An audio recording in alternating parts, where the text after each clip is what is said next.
আজ হচ্ছে ভাইফোঁটা, সকাল সকাল চান করে রেডি হয়ে গেছি, তার মধ্যেই দেখি আমার ছোটদাদা চলে এসছে। কারণ ও ডিউটি বেরোবে, সেই জন্য ওকে আগে ফোঁটাটা দিয়ে দিলাম, তারপরে আমি রেডি হয়ে নিলাম একটু শাড়ি টাড়ি পরে। আরও দুজন আমার ভাই আসবে। তো এই তো সিম্পল একটুখানি সেজেছি, কেমন লাগছে অবশ্যই কিন্তু জানিও। আর এই শাড়িটা আমার খুব পছন্দের, আর কালারটাও। আর এই তো এখানে ভাইরা এসে গেছে, আমি ওই জন্য সুন্দর করে মিষ্টি দিয়ে প্লেট সাজিয়ে নিচ্ছি। আর কিছু স্ন্যাক্স এনেছিলাম, সেগুলোতে দেবো বলে ওই জন্য একটু বাটার দিয়ে এগুলো ভেজে নিচ্ছি। এগুলো হচ্ছে কাবাব, আর কিছু স্প্রিং রোল ছিল, ওগুলো ভালো করে ভেজে নিচ্ছি। আর তাওয়াতে হালকা বাটার দিয়ে প্যাটিসগুলোকে সেঁকে নিচ্ছি। সুন্দর গরম হয়ে যায় ভেতর থেকে বাইরে অবধি, কোনো কথা হবে না।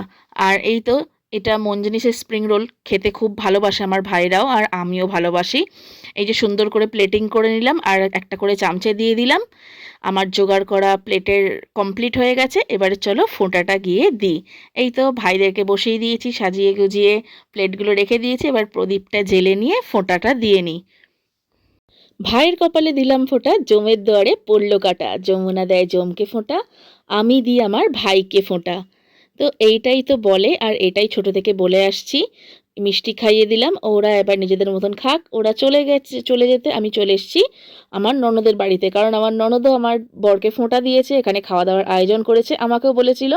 আর এই যে ননদ আর ভাগ্নি মিলে সুন্দর করে এত কিছু আয়োজন করেছে। এই যে আমার ভাগ্নি ফিরনি বানিয়েছে, পাবদা মাছের ঝাল বানিয়েছে, চিংড়ি মাছের মালাইকারি বানিয়েছে, আর ননদ বানিয়েছে এই যে এখানে এত রকমের ভাজা, স্পেশালি বাটা মাছ ভাজা, শাকের তরকারি ছিল, পালং শাকের চিংড়ি মাছ দিয়ে, ফুলকপি চিংড়ি ছিল, তারপরে মাটনের ঝোল ছিল, চাটনি ছিল, তারপরে ফিরনি ছিল দেখালাম, স্যালাড, সব কিছু একদম পরিপাটি করে সাজিয়ে দিয়েছে বরকে আর আমাকেও।